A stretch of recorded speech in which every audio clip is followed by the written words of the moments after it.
Boa noite, meus amigos. Estamos aqui de volta. Como sempre, começamos invocando a Santíssima Virgem Maria e o Santo Padre Pio de Pietrelcina, para que roguem a Deus que nenhuma injustiça se cometa nesse programa. Antes de tudo, eu queria lembrar a vocês que o poeta e filósofo Ângelo Monteiro estará em Curitiba, no Instituto Olavo de Carvalho, para proferir duas palestras no mês de dezembro. No dia 10, sexta-feira, às 15 horas, autobiografia de Ângelo Monteiro. Isso deve ser muito interessante. No dia 11, sábado, às 15 horas, a filosofia e a poesia, para além de uma leitura crítica. Então ficam aí esses dois avisos. Não percam, quem estiver em Curitiba, não perca as palestras do Ângelo Monteiro, que é um grande orador, um grande conversador. Conversar com o Ângelo Monteiro é uma das coisas deliciosas que tem no Brasil. Muito bem, as eleições deram naquilo que todo mundo esperava. Havia uma pequena brecha, uma pequena margem para uma possível vitória do Zé Serra, que ele tratou de meticulosamente jogar fora nos últimos dias da campanha eleitoral, como, aliás, era o que se esperava da sua personalidade toda constituída de geleia, se é que isso não é um exagero de solidez que eu estou cometendo aqui. É importante notar, tem vários detalhes com relação a essa eleição que tem que ser pensados. O primeiro é o seguinte, que com 44% de votos para o Zé Serra e 23% de abstenção, que é um absurdo num país onde o voto é obrigatório, a dona Dilma foi eleita com 33% do eleitorado. 33% do eleitorado é o que o PT sempre teve. Quer dizer que aquele período, vamos dizer, aquele salto que foi dado na primeira eleição do Lula, em 2002, esse período está encerrado. O PT volta, vamos dizer, eleitoralmente às suas dimensões usuais. E, no entanto, desfruta e desfrutará de um poder muito desproporcional com a quantidade de votos de que dispõe. As pessoas que concebem, vamos dizer, a democracia como algo que consiste essencialmente no processo eleitoral, e sobretudo aqueles que confundem política com processo eleitoral, podem ter aí uma bela lição. Quer dizer, o importante não é você ter o apoio da maior parte do eleitorado, não é este o ponto.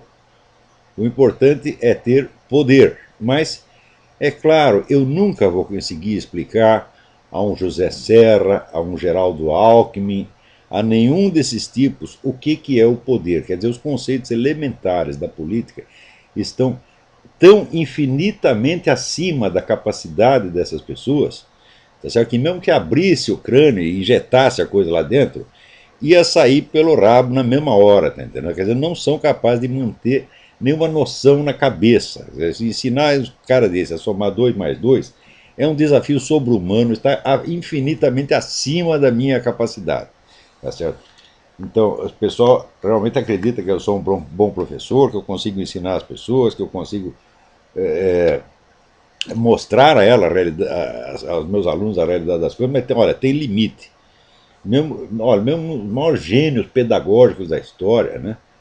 Se você juntasse aí Pestalozzi, Feuerstein, né, todo mundo, né? Não, os jesuítas todos não iam conseguir nada com essa gente. Nada, nada, nada, nada. Porque assim, é um pessoal tão desprezível, tão pequeno, tão miúdo. Tá certo? Só penso em carguinhos, né? Em vantagenzinhas. Quer dizer, o que eles fazem não é política, gente. Esse não é, poderia se considerar uma política de escala municipal, de um município muito pequeno. Né? Eu me lembro que, até na eleição anterior, né, em que o José Serra participou, a eleição de 2002, né?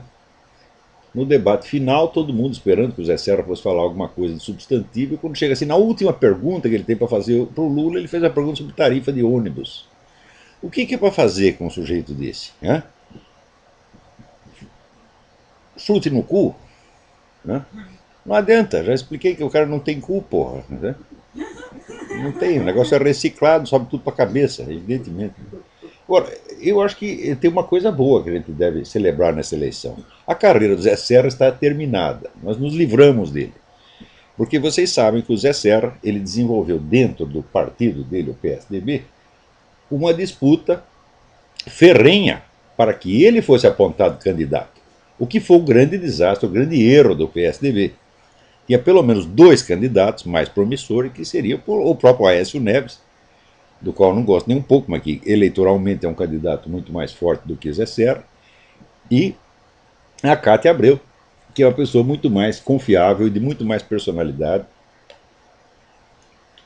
e que tiraria, inclusive, da outra candidata essa arma de chantagem e dizer, você tem que votar em mim porque eu sou mulher. Porque hoje é assim, né?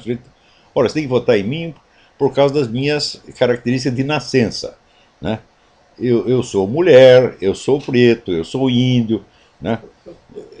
Ou então pelas suas preferências sexuais. Tem que votar em mim porque eu sou viado e assim por diante, né? Quer dizer, ninguém está perguntando, ninguém quer saber se o sujeito é mulher, se é preto, se é japonês, se é viado. Nós queremos saber o seguinte, qual é só a sua capacidade, porra. Entendeu? Ninguém vai me dizer que viado não tem capacidade. Júlio César é o maior viado de Roma e foi um grande governante, sem dúvida, né? Então, isso aí não é motivo. Você votar no sujeito por ele ser viado, por ele ser machão, é coisa. É viadagem, para dizer a verdade, né? Nos dois casos, né? Então, mas hoje em dia, assim, a primeira mulher eleita presidente, o primeiro negro eleito presidente. Gente, vocês estão rebaixando a política, quando fazem isso, estão rebaixando a política a um nível zoológico. Você escolher a pessoa pelo sexo ou pela cor da pele, mas o que é isso, meu Deus do céu? Hã? Ora, eu já acho que até para fins sexuais, para dizer a verdade, sempre achei isso, continuo achando. Até para fins sexuais, você ter preferências assim por cor da pele ou por características raciais já é coisa de pervertido. Ah, você gosta de loirinha, de mulatinha, de neguinha, de o quê? Tá, né? Não, eu gosto de mulheres bonitas e atraentes. Agora, as características raciais então, são secundárias, né? Sempre pensei assim, né? Ele tem fixação em mulher japonesa. Então, é um pervertido, pô. A gente tem que ter. Você é homem, você tem que ter fixação em mulher, em geral, tá certo? Não em qualquer uma, né? Porque eu tinha um amigo meu que, assim, eles comiam qualquer bagulho, enchiam a cara, e daí apareciam aquelas coisas hediondas, e eles levavam aquilo pro hotel feliz da vida. Eu olhava aquilo e ficava absolutamente perplexo, né? Mas é porque coincidia com o padrão racial que ele tinha escolhido, né? Se ele gostava de neguinha, aparecia então, né, uma neguinha de 3,5 metros de altura, por outro tanto de largura, e o sujeito levava aquilo para o motel e achava bom, né? Então, né, tinha um deles que ia ser assim, você apontava qualquer mulher na rua e dizia para ele, o que você acha daquela ideia? Ele respondia assim, já comi piores e achei bom. Então, né, tem gosto para tudo nesse mundo, né? Agora, tem gosto para tudo em termos. Por quê? Os 23% de abstenção nessas eleições nos ensinam uma coisa preciosa. Esses votos não são votos de militantes petistas e nem de entusiastas petistas. Pelo menos metade desses votos iriam para o José Serra. Mas essas pessoas que rejeitavam a candidatura de Dilma Rousseff ficaram com preguiça de votar no José Serra. Então, por aí você vê o entusiasmo cívico que o senhor José Serra, né, representa. Tá certo? Então, o senhor José Serra, ele é uma espécie assim, digamos, de papinha de alface, né? O Leandro José Serra tem o gosto da papinha de alface. Light. Light porque, né, tem que tirar ali o potencial ofensivo do alface, né? Então, quer dizer, o homem assim, ele é um nada, ele é um vazio, é um cara oco, bobo, covardão. Não obstante, olha, tem quem goste dele. Por exemplo, o seu Alckmin, que é outro igual a ele, né? Chama picolé de chuchu, nada melhor que picolé de chuchu com creme de alface. Tá certo? Então, o picolé de chuchu disse assim, O Serra foi um guerreiro. E o Aécio Neves, que é um gozador, porque ele fez tudo para ferrar com a candidatura do Serra, disse: o Zé Serra foi um leão. Né? Mas olha que hipócrita, né? Esse é hipócrita mesmo. Né? A dona Dilma não vem dizer que a Dilma é hipócrita, ela não tem inteligência suficiente para ser hipócrita, ela acredita em todas as mentiras que ela diz. Né? Daqui a pouco eu já explico como é que funciona a cabeça da Dilma. Não vem com a história de hipocrisia, não, porque hipocrisia é um refinamento da mente. Né? Mas o Aécio Neves é um cara mais refinado, ele é hipócrita mesmo. Então, um diz que é o guerreiro, o outro diz que é um leão. Quando eu li essas coisas, eu lembrei uma frase do Talleyrand, ministro de Napoleão, que diz o seguinte: o exagero é a marca da insignificância. Quer dizer, toda coisa que é absolutamente insignificante, você tenta dar a ela uma substância mediante um reforço verbal extraordinário. Quer dizer, como o cara não é um nada, ele tem que ser chamado de guerreiro e leão para dar a impressão que ele fez alguma coisa. Mas, olha, o Zé Serra, inclusive no último debate, quando ele fica lembrando a sua militância esquerdista, eu vi aqui ele pensava o seguinte: olha, você querer combater o petismo, né, preservando a boa imagem do esquerdismo, olha, é mais ou menos como você querer fugir de um leão se disfarçando de zebra. Mais ou menos a mesma coisa. Olha, eu vou me disfarçar de zebra e o leão não vai me pegar. Né? Essa zebra é o prato preferido do leão. Eu lembro que quando tinha, antigamente, o Simba Safari em São Paulo, tinha uma grade que separava-se a parte dos leões e a outra parte que tinha, né, zebras, camelos, né, impalas, veados, etc. E toda tarde, todo crepúsculo, os leões todos se juntavam ali e ficavam olhando aqueles bichos. Né? Daí eu imaginava que um leão ficava conversando com o outro. Ou você lembra o tempo que a gente era rico, que a gente comia essas coisas lá na África? Agora acabou a mamata, agora só vem comida congelada aqui. Então, o Zé Serra é o sujeito então, que se disfarça de zebra para escapar do leão. É uma coisa assim, então, é tão impossível isso que, olha, por definição, meu filho, num campeonato de esquerdismo, vence o mais esquerdista. Aquele que encarna a esquerda, historicamente, da maneira mais clara. Agora, também houve aquela famosa entrevista do Carlos Vereza, que foi celebrada como um ato de heroísmo, em que essa besta quadrada, este pseudo-sub-aspirante intelectual, né, chega lá e diz: não, é o Zé Serra que representa a verdadeira esquerda, que é a esquerda moderna, né, e democrática, etc, etc. Você fala, de onde que ele tirou essa ideia? Historicamente, quem representa a esquerda é o Partido Comunista e os outros movimentos radicais que o acompanham. Isso é que é historicamente a esquerda. Né?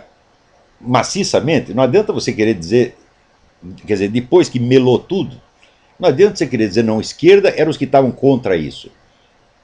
Muita gente ficou contra isso porque queria coisa pior. Por exemplo, Trotsky ficou contra Stalin porque achava que Stalin era um pouco direitista, não era suficientemente esquerdista, porra. E Trotsky foi o negro que mandou matar a família real até os últimos, e que depois mandou matar os marinheiros lá, se rebelar, mandou matar todos. O Trotsky era o comandante militar do negócio, né? Então, evidentemente, não era flor que se cheire. Então, vamos dizer, essas brigas internas não significam nada. Do ponto de vista de quem está de fora, fala, isso aí é briga de hienas, porra. E note que hiena, a fêmea da hiena tem um órgão semelhante a um peru. Às vezes maior que o peru do macho. De maneira que o ambiente de hiena é aquele ambiente onde ninguém está seguro. Você não pode virar as costas, meu filho. Tá, então, e esse ambiente esquerdista sempre foi assim, porque, né, um manda matar o outro manda matar a família do outro, manda queimar a casa. Sempre foi assim, pô, eles se adoram, né? Eles têm uma certa solidariedade contra o inimigo, mas entre si, eles vêm querendo se matar uns aos outros. Sempre foi assim. Então é um ambiente de hienas mesmo, né? Agora, veja, esta coisa de você querer definir um fenômeno por aquilo que você acha que ele deveria ser idealmente, isso é o que se chama wishful thinking. Quer dizer, você pensar a coisa não pelo que ela é, mas pelo que você deseja que ela seja. E você afirma aquilo como se fosse uma realidade.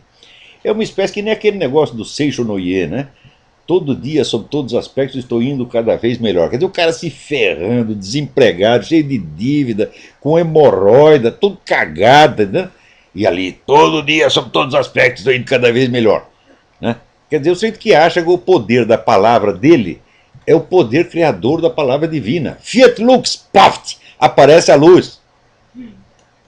Né? Então, é claro que isso é uma forma extrema de demência. E aquela declaração do Carlos Vereza, desde o início, me pareceu a forma de demência, porque ele desejaria, ele olha a história da esquerda, vê aquela sucessão de matanças e de horrores, torturas, né? Milhões e milhões de pessoas na prisão por nada, por delito de pensamento, ele olha tudo isso e diz, porra, nós só fizemos merda, seria bom que a gente fosse outra coisa, que a gente fosse cor-de-rosa, que a gente fosse bonzinho, e daí ele afirma isso, né? Seria bom que a esquerda fosse democrática, então eu vou afirmar que ela é essencialmente democrática, ainda que eu tenha que negar, vamos dizer, toda a história da esquerda, tenha que desaparecer, varrer com ela embaixo do tapete. Então, no caso brasileiro, apagam-se 40 anos de história do PT, né? Além de 70, 80 anos de história do Partido Comunista Brasileiro, de 60 anos de história do PCB, etc, etc. Apaga-se tudo isso e se pega um sujeito xoxo, que é um meia-bomba, né? Um tucano, um murista, e diz que ele representa a verdadeira esquerda. Agora, o que você espera vencer com um discurso deste? Hã? Então, cada palavra que o Zé Serra disse durante a campanha foi uma homenagem ao petismo e especialmente ao Lula. Tá certo? Dá para chegar até a desconfiar que o sujeito foi contratado para isso. Quer dizer que houve um acordo e que ele funcionou como John McCain aqui na eleição americana, né? Que tudo que era para dizer ele não dizia, e tudo que era para não dizer ele dizia. Então o Zé Serra seguiu, né, a mesma política. Ele só acordou um pouquinho graças ao seu vice, Índio da Costa. Garanto para você, se fosse o Índio da Costa o candidato a presidente, ele vencia. Porque a admiração que ele suscitou no país inteiro pela sua coragem, pela sua sinceridade, olha, dá para eleger um presidente. Quer dizer, a imagem de sinceridade, honestidade e honradez que ele passou é de um presidente. Agora, o Zé Serra passa a imagem do oportunista puxa-saco do adversário. Quer dizer, isso é uma coisa, aliás, tipicamente paulista. Né? Nas classe alta paulista, você ser covarde, puxa-saco, psicofanta, é sinal de boa educação e de polidez, de boa alma e até de cristianismo. Vocês querem ver uma coisa? Aqui me passaram um documento. Eu não sei se o documento é autêntico, mas acho que é. Olha aqui. Um comunicado que o senhor Abílio Diniz passou a todos os gerentes dos seus supermercados. Ontem o Brasil foi às urnas e Dilma Rousseff foi eleita presidente da República. Estou feliz com a sua vitória. Venho agora dizer que confiei meu voto a Dilma Rousseff. Estou feliz com a sua vitória e espero que o Brasil e os brasileiros tenham com ela um grande governo, com a continuidade do desenvolvimento sustentável. E aí vai, são duas páginas de besteira. Quer dizer, um sujeito que foi sequestrado por organização de esquerda, né, que teve que fugir pelo esgoto, chegou em casa todo estuporado, tá entendendo?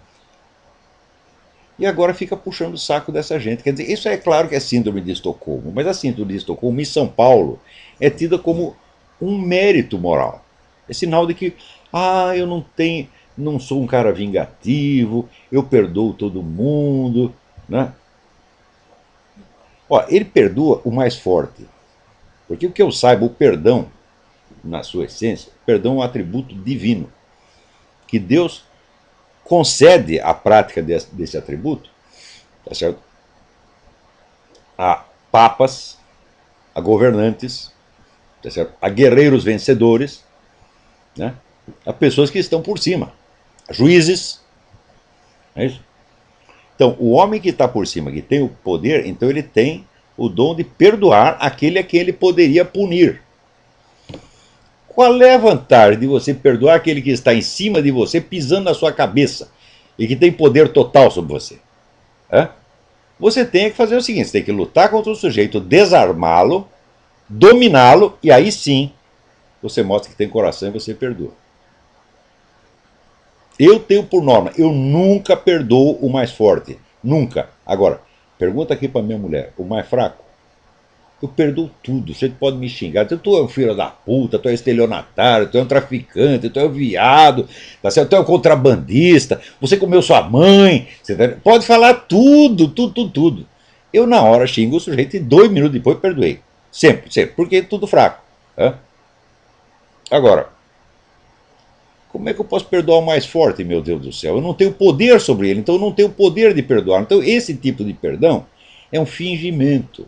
E isso está profundamente, vamos dizer, arraigado na mentalidade brasileira, especialmente paulista. Quer dizer, a demonstração de fraqueza, de covardia, de subserviência é confundida, vamos dizer, com o perdão, né? E com as virtudes cristãs. Então, essas pessoas que fazem isso, elas são uma caricatura viva. Infelizmente, só quem sobrou para ser candidato nesta merda de eleição foi essa caricatura viva chamada Zé Serra. Tá certo? Quer dizer, é um homem que, se você fumar perto dele, ele morre. Né? Então, peraí, tem alguém na linha aí? Alô, quem é? Alô? Alô, quem é? É o André da França? André, tudo bem? Tudo bom, Olavo?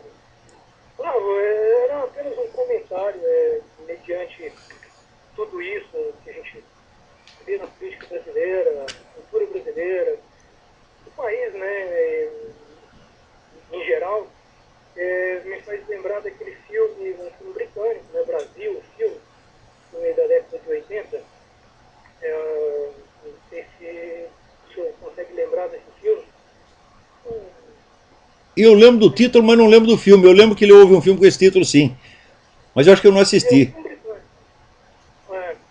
Por acaso é uma comédia, um drama, uma comédia, uma ficção científica, né? E, e o filme, na verdade, eu recomendo para quem nunca viu esse filme, que veja, porque realmente é o retrato do nosso país, né? É um filme onde mostra a burocracia brasileira, a máquina do Estado, onde nada funciona, um povo medíocre, uma cultura vazia, né, onde as poucas pessoas que tentam fazer alguma coisa, que é o caso do nosso país, as poucas pessoas que tentam fazer alguma coisa, elas são barradas, elas são, há sempre um empecilho, e no final das contas, né, no enredo do filme, no final, o mocinho da história, que luta para mudar alguma coisa, no final ele perde, ele fica preso uma máquina, uma espécie de tortura mental, né? Mas você vê, isso aí é o que dizia o poeta Mário Faustino. Ele dizia que a sociedade brasileira é baseada na destruição ou na autodestruição dos melhores. Quer dizer, a pessoa, tanto ser desprezada, pisada, tá, ela acaba contraindo o vício, então se autodestrói preventivamente para que não a destruam. Quer dizer, o número de brasileiros que se autodestruíram, inclusive o meu querido amigo Bruno Tolentino, morreu muito mais cedo do que devia, e desde que chegou ao Brasil entrou num processo de autodestruição, induzido pelo meio, tá certo? E acabou morrendo mesmo. Então, olha, eu quando era jovem descobri que eu não devia fazer isso. Quer dizer, que eu jamais deveria me julgar a mim mesmo pela opinião dos invejosos, dos incapazes, etc, etc. Agora, quem dizia Nietzsche, quem não sabe desprezar não sabe respeitar, e também tem o inverso, quem não sabe respeitar não sabe desprezar. Tá certo? Então, no Brasil, o respeito e o desprezo já estão completamente invertidos. E a eleição da Dilma mostra isso, porque essa mulher é absolutamente desprezível sob todos os aspectos. Se você pegar o Lula comparado com ela, o Lula é um príncipe comparado com Dona Dilma. Tá certo? Então. Não, é interessante notar que no meio disso tudo, os valores estão tão invertidos, né, de uma forma tão absurda, que a gente corre o risco, muitas vezes, de perder amigos, perder familiares que ficam contra a gente. Mas para Né? que essas amizades, meu Deus do céu? Mas quando essas pessoas ficam contra mim, eu sempre digo assim: Ainda bem, porque o que eu fiz no mundo para merecer um amigo de merda como você? Eu não fiz nada de errado, por que você quer ser meu amigo? Porra! É? Então, realmente, a sociedade hoje brasileira é realmente. A gente está indo para um buraco sem fim. Eu acho que a solução do Brasil só se for um milagre divino, só for um milagre. mas olha, milagre não acontece quando as pessoas estão rezando para que não aconteça, porra. Tá entendendo? Infelizmente. Eu acho que no Brasil está todo mundo querendo a degradação. Por quê? As pessoas, por ser uma sociedade muito confusa, as pessoas são inseguras. Na verdade, nós herdamos essa insegurança, já veio de Portugal, porque Portugal, durante 8 séculos, ficou o tempo todo assim: 3 meses os árabes dominavam, depois vinham os portugueses, dominavam mais 3 meses, então eles nunca sabiam quem mandava naquela porcaria. Né? Então, se você não sabe quem manda, você também não sabe qual é a regra do jogo. No Brasil, ninguém sabe qual é a regra do jogo. As pessoas não têm princípios, as leis não são aplicadas, então pode valer qualquer regra. Então, por causa disso, as pessoas ficam inseguras e elas criam uma necessidade exagerada do apoio e da afeição dos outros. O brasileiro é um carente afetivo perpétuo. Então, isso é a raiz de tudo o que está acontecendo. Esta insegurança pessoal, da qual todo brasileiro que eu conheço hoje em dia sofre, com exceção deste que vos fala. Eu não preciso da afeição de ninguém. Enfie sua afeição no cu. Para você gostar de mim, você tem que provar que merece, seu filho da puta. Você tá entendendo? Agora, chega aí um bosta, mentiroso, salafrário, vagabundo, quer ser meu amigo? Fala, meu amigo? Pô, você tem que comer muito arroz e feijão para ser meu amigo? Pô, o que é isso? Se eu te aceitar como meu aluno, é muita coisa. E ó, lá no fundo da classe, fica quietinho, não enche o saco. Você já pensou, por exemplo, se um Zé Serra vem querer ser meu amigo? Pô, o que eu fiz para merecer uma humilhação dessa? Pois você não acredita? Uma vez, tem um cara de um partido político no Brasil veio me oferecer, era assim, $5.000 para eu escrever 5 artigos a favor do partido dele. Eu digo, mas meu amigo, eu escrevo de graça a favor do seu partido se o seu partido estiver fazendo a coisa certa. Agora eu pego seus $5.000 e enfia no cu. O que eu fiz para merecer essa afronta de você vir me oferecer dinheiro para escrever para o seu partido? Agora o Brasil está cheio de gente que aceita dinheiro de partido, cheio de jornalista, de coronel do exército, tá certo? Todo mundo está pegando dinheiro do partido para escrever a favor. Por que é isso, porra? A nossa cultura é o dinheiro, né? O Deus Mamon, ele está acima de. O brasileiro é o povo mais dinheirista do universo. Mais dinheiro. O brasileiro só pensa em dinheiro. Assim, e não é porque ele quer ficar rico. Não, ele tem medo de ficar sem dinheiro na semana que vem. Quer dizer, um povo que está sempre com o cu na mão, você entendeu? Um povo de covarde. É uma coisa horrorosa, medonha, degradante. E eles consideram que isso é educação.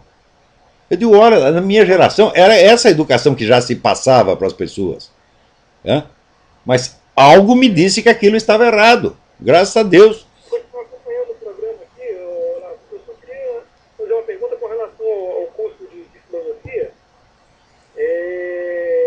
Eu andei lendo aqui no site, né, no seminário de filosofia, e eu vi que, né, para o curso tem algumas leituras que são exigidas, né, de livros. Para quem está fora do Brasil, esses livros. Funciona igualzinho. Vamos dizer, eu não sobrecarrego as pessoas com leituras, porque o nosso curso não é dado na base do estudo de autores, mas do estudo de problemas concretos, para os quais, às vezes, a bibliografia existente é muito pequena. Então as pessoas não têm que se preocupar, não. Isso, inclusive, quando recomendamos alguns textos, realmente preferimos nós damos preferência a textos de edição antiga que não têm direitos autorais e que a gente pode passar para o indivíduo por um PDF. Porque ele sabe que no Brasil é difícil. Depois que eu vim aqui nos Estados Unidos, eu comprei livro para mais de metro, né? Mas no Brasil era difícil. Né? Também não era só essa dúvida que eu tinha interesse no curso e aí eu estava pesquisando primeiro. Perfeito. Como que funciona? Então tá bom, obrigado pela sua participação. Agora, vocês viram como é as coisas, né? O Zé Serra, 1/3 dos votos dele ele deveu ao Índio da Costa. O Índio da Costa se projetou com uma personalidade brilhante, um homem capaz de ocupar um espaço, uma pessoa que tem peso e que nos debates com os outros, ele, de maneira muito educada e correta, ele tapou a boca de todos aqueles fulanos. Outro terço ele deveu ao movimento antiabortista, que é a única militância conservadora organizada que tem no Brasil. Pessoal antiabortista tem contato uns com os outros, circulam documentos, circulam informações, quer dizer, eles sabem o que está acontecendo, então eles puderam, vamos dizer, agir e mobilizar uma parte do eleitorado para votar não a favor de Serra, mas contra Dilma, porque Dilma tem o programa abortista. Agora, esse partido, o PT, é o partido cínico, canalha, criminoso, porque eles colocam no seu programa a legalização do aborto como condição indispensável para a participação do militante, expulsa quem é contra a descriminalização do aborto, e depois, quando você diz que eles são um partido abortista e que a candidatura Dilma é abortista, eles dizem que é calúnia. Isso quer dizer que eles sabem que são criminosos. Muito bem. Mas a militância antiabortista deu um exemplo do que se pode fazer, e daqui a pouco eu vou comentar melhor isso aí. Então, isso quer dizer que 1/3 foi o prestígio do Índio da Costa. 1/3 foi o movimento abortista. E 1/3 foi o que aqueles marqueteiros que trabalham para o Zé Serra conseguiram. Ô Zé Serra, ô turma do PSDB, do DEM, quando é que vocês vão aprender que esses marqueteiros são amadores, não entendem merda nenhuma de política, mas zero.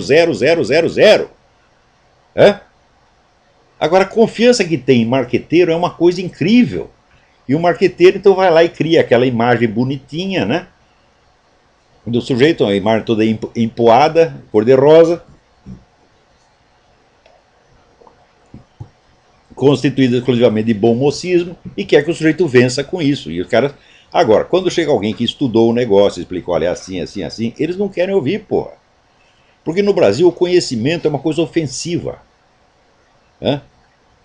Eu nunca conheci, digo para você, eu nunca conheci no Brasil uma pessoa de liderança, seja no meio militar, industrial, comercial, bancário, eclesiástico, universitário, que não tivesse um complexo de inferioridade intelectual monstruoso, onde o sujeito quer posar de intelectual, mas não quer aprender nada, não quer estudar, tá certo? Mas ele gostaria de ser intelectual. Aqueles caras que dizem assim, eu vou primeiro ganhar um dinheirão e daí eu vou, depois quando eu for um cara rico, daí eu vou escrever livros maravilhosos. Isso é impossível, meu Deus do céu. Então,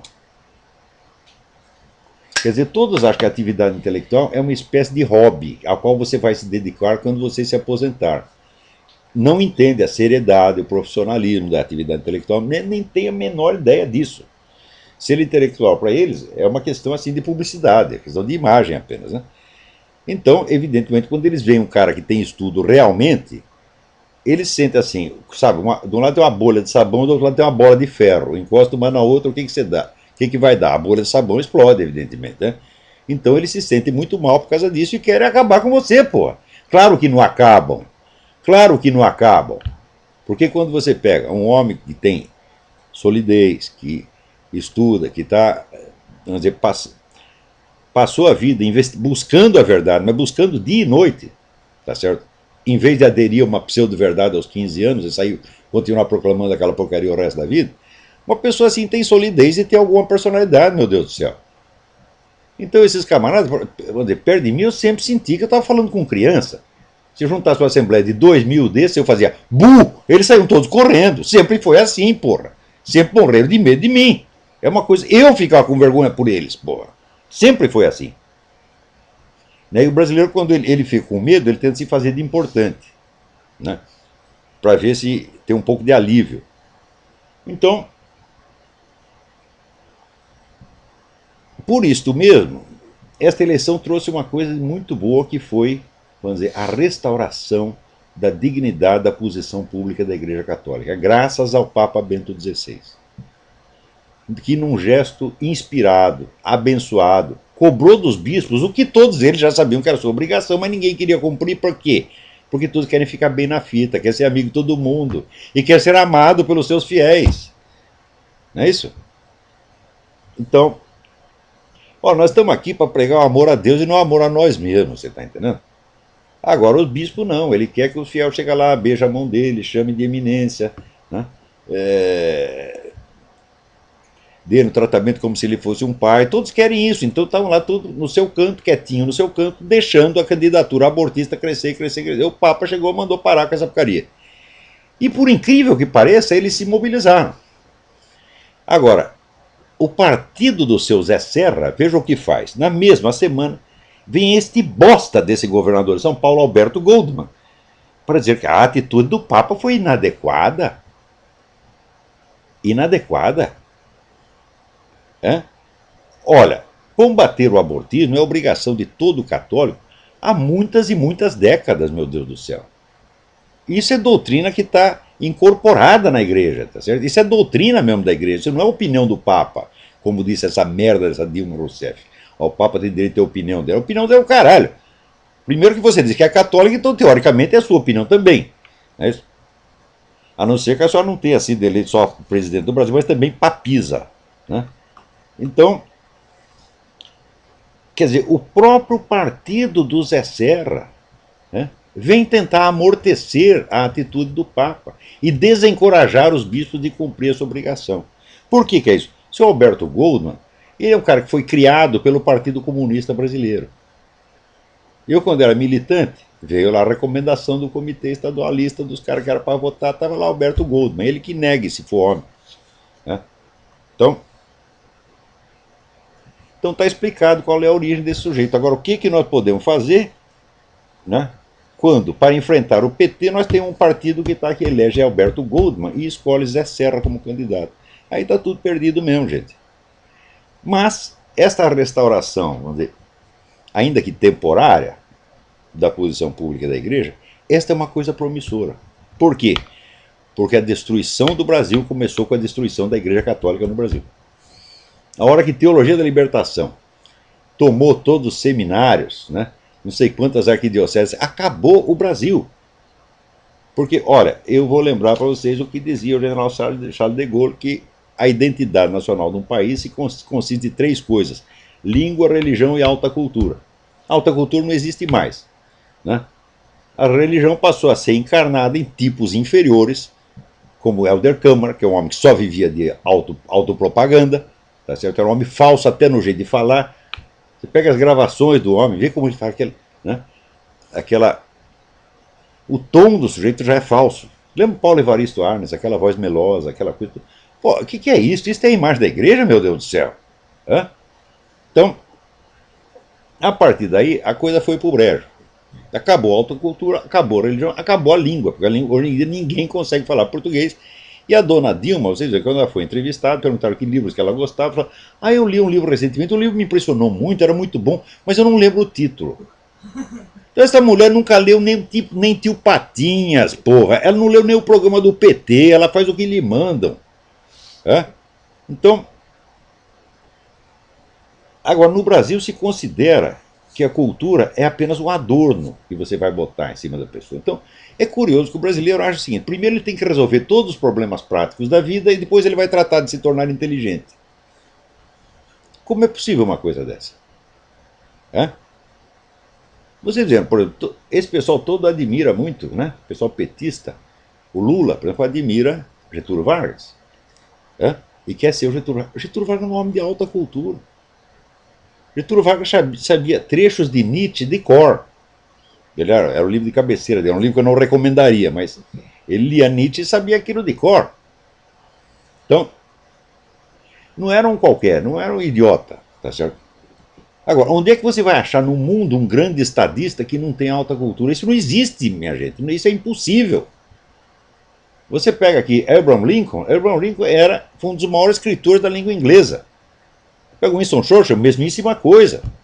Você pega o próprio Charles de Gaulle, o homem escrevia que era uma maravilha. Então, isso aí, vamos dizer, a alta cultura é condição preliminar, todos têm que ter. E não vem com a história que você foi de origem pobre, porque eu fui de origem mais pobre do que você. É? Né? Então, Peraí, tem alguém na linha aí. Alô, quem é? Alô, professor, está escutando? Sim, perfeitamente. Oi, aqui é Flávio de Aracatuba. Flávio, tudo bem? E eu queria saber, tudo ótimo. E eu queria saber o seguinte, a gente assistiu 8 anos de PT fazendo essa palhaçada toda, você ligava a televisão e só ouvia falar de roubalheira, de escândalo de corrupção, chegou a enjoar, tanto escutar isso na televisão. E nem assim o brasileiro tomou vergonha na cara para votar no menos ruim, votou no mesmo, fez a palhaçada toda. Então agora para a turma largar o osso vai ser bem difícil. Eu estou dizendo, mas olha, 8 anos atrás eu já dizia, eles não vão largar nunca. Se vocês pensam que o PT é um partido normal, que está disposto a ter rodízio no poder com outros partidos, vocês estão completamente enganados. O PT é um partido revolucionário que veio para desmantelar a máquina do Estado e remontá-la à sua imagem e semelhança. E ele fez isso. O próprio Lula, ele diz que se orgulha de que o novo paradigma petista já está instalado no Brasil. Continue. Então agora que eles não compraram até agora, eles compram. E eles já estão comprando, eles sempre compram, com mais bolsos e bolsos, né? Agora eu queria saber o seguinte, dessa putada que tem dos radicaizinhos aí, Marco Aurélio Garcia, Franklin Martins, essa turma, quando eles deitam na cama à noite, em vez de contar carneirinho, que é o que eles queriam fazer, o que eles sonham, hein? Com a Cuba, com a Venezuela, com a China?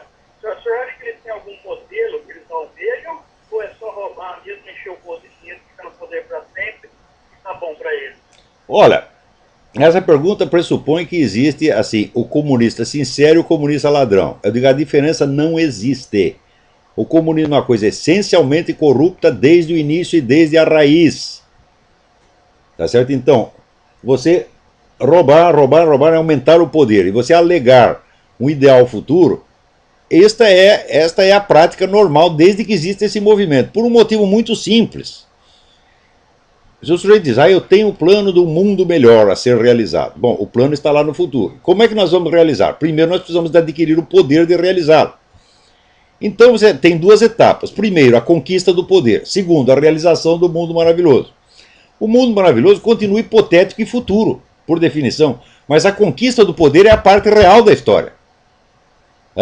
Então você vê, por exemplo, quando subiu Stalin ao poder, qual era a função de Stalin no Partido Comunista? Era assaltar bancos e roubar trens para dar dinheiro para o partido. Era um assaltante. E por isso mesmo subiu.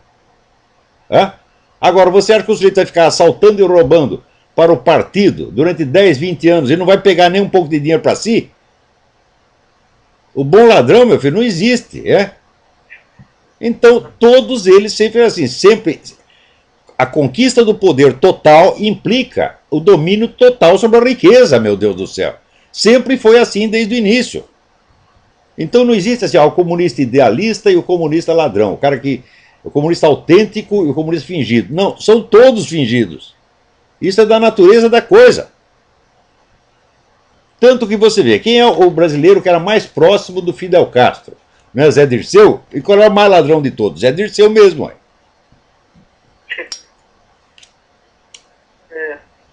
Então tá bom, professor. Muito Agora, até hoje você ouviu falar de roubalheiras. A diferença é que você não vai ouvir falar mais. Porque vai vir o Plano Nacional de Direitos Humanos, tá certo? E a mídia vai ser toda controlada. E quer saber, esses empresários de mídia todos vão abrir as pernas. Vão pedir uma vantagenzinha qualquer e vão todos abrir as pernas. O amor deles à liberdade de imprensa é assim, é puro oportunismo. É só na hora que lhes interessa. Porque já se venderam. Que liberdade de imprensa você precisa para ocultar a existência do Foro de São Paulo durante 16 anos?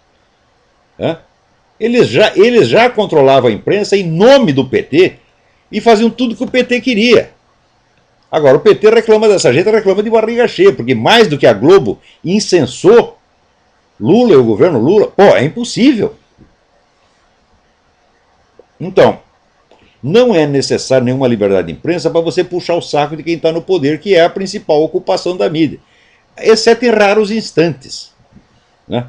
Agora, você vê, no Brasil, por exemplo, não criaram esse pessoal da elite, elite tucana, de dita elite liberal conservadora, não criou o tal Instituto Milênio. O Instituto Milênio não me bota lá uma propaganda puxando o saco de Barack Obama, Que catos de conservador é isso? Hein? Você quer enganar o povo brasileiro? Quer dizer, a eleição do Barack Obama mostra, né, como a democracia americana é eficaz. Né? Não. A eleição do Barack Obama demonstra que a democracia americana é ineficaz. Porque a democracia que não é capaz, sequer, de examinar os documentos do candidato para confirmar se ele nasceu no país ou não, isso é democracia, porra? É que o pessoal pensa assim, em geral, a pessoa pensar coisas com base na realidade, nos fatos, é difícil. Em geral, as pessoas fazem raciocínios automáticos baseados apenas em palavras. Então eles identificam assim, o país tem eleições livres, então é democracia. Quer dizer, identificam uma coisa com a outra, mas isso é totalmente fetichista. A democracia subentende, em primeiríssimo lugar, o acesso à informação. Se você não sabe quem são os candidatos, como é que você vai escolher, meu Deus do céu? Agora, como saber quem é Dona Dilma Rousseff escondendo o Foro de São Paulo durante 16 anos? E depois, quando começa a noticia atenuado. Né? E quando a gente fala, por exemplo, da ligação do PT-FARC, a mídia chegou a falar disso só em termos interrogativos. Ah, será que existe? Eu digo, mas como? Tem documento oficial. Tem um compromisso oficial assinado em 2001 por Lula da solidariedade integral às Farc. Está lá o documento assinado na Assembleia do Foro de São Paulo. Então não se pode colocar uma coisa dessa como interrogação. Porque se você coloca como interrogação, você já está enganando a plateia. Né? A interrogação quer dizer, tem sinais de que sim, tem sinais de que não. Me dê um único sinal de que o PT não tem nada a ver com as Farc. Então, me mostre um pronunciamento do PT contra as Farc. Um pronunciamento que o PT diz, olha, são assassinos, são sequestradores, tem que ir para a cadeia. Nunca disseram isso. Nenhum disse, jamais. O que eles dizem é o seguinte, nós somos contra os métodos violentos, então nós propomos a transformação das Farc num partido político. Ou seja, eles propõem premiar 30 anos de crimes com acesso ao poder político. Isso é ser contra? Não? Ora, o que esta eleição demonstrou é o seguinte, o movimento antiabortista tem mais força do que qualquer partido liberal ou conservador. Vocês do DEM, vocês do PSDB, peçam demissão, né, e vejam o que o pessoal do movimento antiabortista fez. Se não fosse esse movimento, o Serra não teria mas nem 5% do eleitorado com ele.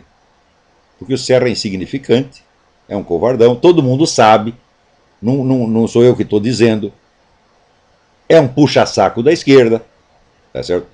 E como é que vamos dizer, um puxa-saco da esquerda pode ser alternativa à esquerda? Tá? Ora, veja você, outro dia me apareceu aqui alguém com uma gravação, um vídeo, de um cientista político dizendo o seguinte, militância voluntária é coisa do passado. Tá?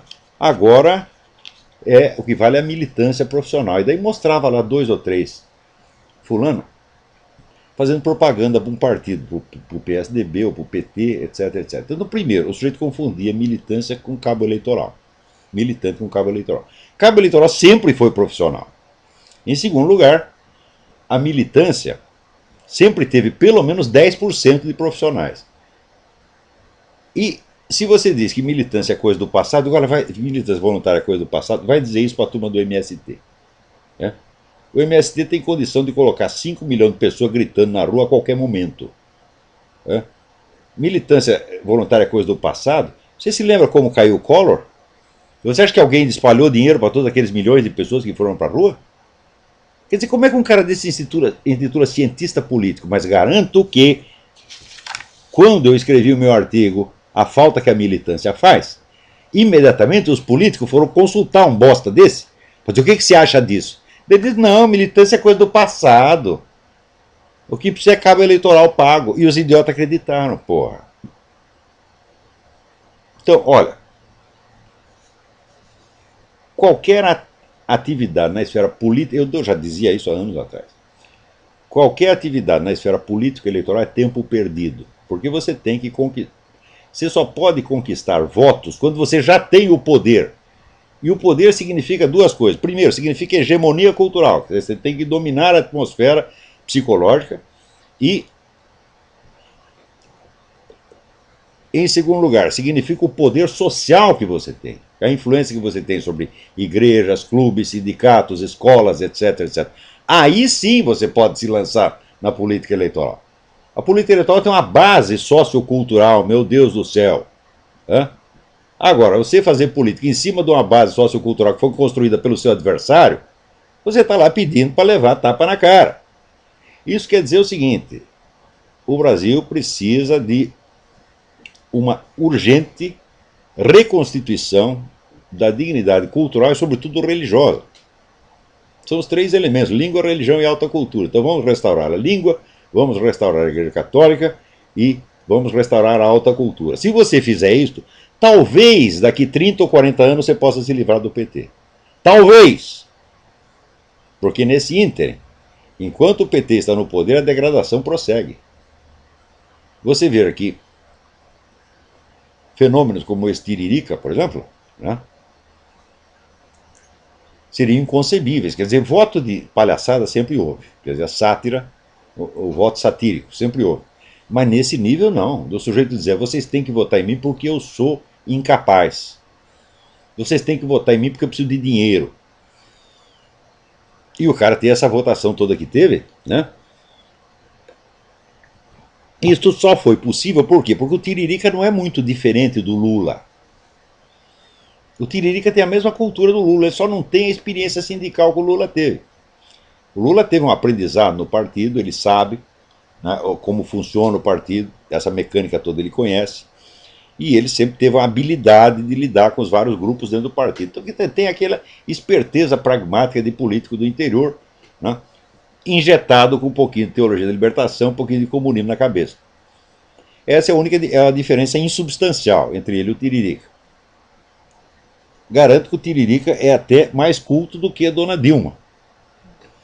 Se o Tiririca perguntar: Tiririca, me diga o nome do último livro que você leu. Tiririca lembra, porra. Eu li o Almanaque da Mônica. Ele não vai esquecer o Almanaque da Mônica. Agora, a dona Dilma leu o Almanaque da Mônica e depois não lembra que se chama Almanaque da Mônica, porra. Então, quer dizer que o voto no Tiririca foi a expressão da situação. É uma situação daquelas que dizia: Karl Kraus não pode ser satirizado porque elas são satíricas em si mesmo. Foi nisso que o PT transformou a política brasileira. E vai ficar pior. Porque o número de mentiras circulantes que o povo pode suportar é limitado. Você tem direito a uma certa cota de mentiras. Isso acontece na nossa vida pessoal também. Uma mentirinha de vez em quando, todo mundo diz. Chega o cobrador na porta, você vai lá, diz que eu não estou. Quem já não fez isso na vida, porra? Eu vivo atendendo aqui, veio o cara do telemarketing, Mr. Olivo de Carvalho. He's not available now. Ele não está disponível no momento. Eu vivo fazendo isso, essas mentirinhas, tá, gente? É uma questão de sobrevivência, não tem como escapar. Né? Kant dizia que você não pode nem mentir para o ladrão que pergunta onde está escondido o dinheiro. Mas isso é um exagero, evidentemente. Né? Então, mas qual é a quantidade de mentiras? Né? Então você diz uma mentira para o cobrador, né? Depois você diz uma para o seu empregado, você diz uma para o seu patrão, você diz uma para a sua mulher, você diz uma para o seu filho, você diz outra para você mesmo, você mente para a sua mulher e para a sua amante, para as suas 3 amantes, né? E assim por diante. Chega uma hora, meu filho, que você está confuso. Você perdeu o senso da verdade e do erro. Né? Então daí você aceita votar numa Dilma sabendo que ela não presta. E você vota nela porque ela não presta. Então, quer dizer, isso aí já não é mais nem degradação moral, isso aí já é decomposição da inteligência. É decomposição do senso de sobrevivência, do instinto de sobrevivência. Então, se você acha que uma coisa dessa pode se enfrentar por meios eleitorais, quer dizer, isso é de uma superficialidade absolutamente psicótica. O país começa, meu filho, realmente com religião e alta cultura. Foi a religião que criou o Brasil, foi a religião que criou os Estados Unidos, foi a religião que criou a Rússia, foi a religião que criou todos os países do mundo. Eu tenho aqui atrás de mim o retrato de Santo Olavo, que foi o cara que criou a Noruega. Tá certo? Nunca, nunca, nunca houve uma civilização que surgisse sem base religiosa. Isso não existe, isso é uma besteira. Quando o cara fala de civilização leiga, Isso é uma bobagem. A civilização leiga é assim, é um mandato tampão entre a civilização cristã e a civilização muçulmana. Os muçulmanos adoram a civilização leiga do Ocidente porque sabem que é uma coisa que se autodecompõe e que depois eles ocupam facilmente. Vejam todos os regimes militantes ateísticos que houve no mundo, o tempo que duraram, com todo o poder e todo o dinheiro que tinham. Isso não existe, minha gente. Por quê? Não é natural. A visão que as pessoas têm, a visão terrestrializada, como dizia Antônio Gramsci, a visão que só aceita aquilo que é, vamos dizer, materialmente sensível no momento, ela não é natural. Não é natural porque o homem, o ser humano, ele vive dentro de um círculo que é aquilo que ele enxerga, e ele sabe que para além daquilo que ele enxerga existe o infinito. Quer dizer, o infinito é a verdadeira escala do pensamento humano. Agora, se você quer fechar tudo no finito, você é que nem um avestruz, você não quer enxergar aquilo que existe para mais além. E se você tapa a transcendência, você só fica com a imanência. Imanência é o buraco onde o avestruz coloca a cabeça. Então, não importando quanto poder você tenha, você não vai durar, você vai cair, porra. Veja o que está acontecendo nos Estados Unidos, é uma coisa tão óbvia. À medida que decresce a religiosidade da população, o país vai para o brejo. É uma coisa tão evidente. E quando se restaura a religião de um país, mesmo quando o fazem pelos meios errados, por exemplo, se a gente vai lá para uma ditadura e baixa lá a moral cristã, eu sou completamente contra isso. Eu acho que a moral cristã não pode se impor dessa maneira, porque isso é um projeto revolucionário, mas mesmo quando faz isso, não por ter sido por meio autoritário, mas pelo simples conteúdo religioso voltar a circular, a nação se levanta, tá certo? As inteligências se restauram, tá certo? As esperanças começam a se delinear de novo na sua frente, e você enxerga o caminho e você sabe para onde ir. Isso é a coisa mais óbvia. A inteligência humana, ela é mantida pela providência divina. Nós não sabemos como isso funciona. Nós não sabemos como nós sabemos.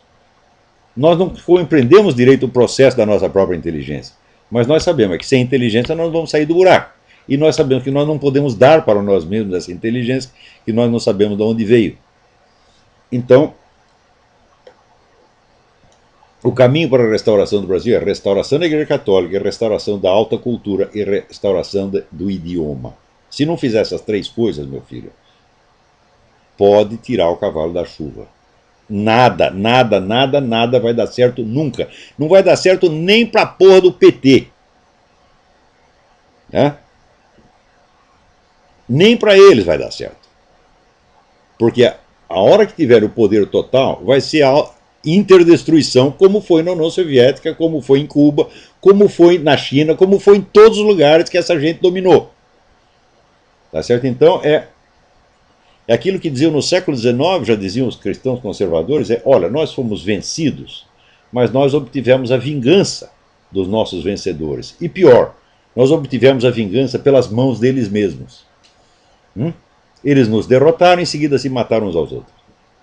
É isso que vai acontecer no Brasil. Agora, enquanto eles se matam uns aos outros, nós temos que construir o futuro. E repito, o futuro consiste desses três elementos: língua, religião e alta cultura. Esta é a única esperança do Brasil. O resto é tudo conversa mole. Tudo, tudo, tudo, tudo. Isso não quer dizer que se não houver uma eleição, nós vamos deixar de votar e vamos deixar de aprovar os candidatos que sejam menos ruins. Mas isso é a superfície, isso é bolha de sabão na superfície da história. Tá certo? Então, a superficialidade, o fingimento, o histrionismo tem sido o mal crônico do Brasil, e esta eleição confirmou isso mais uma vez. Então, nosso tempo acabou, até a semana que vem, muito obrigado.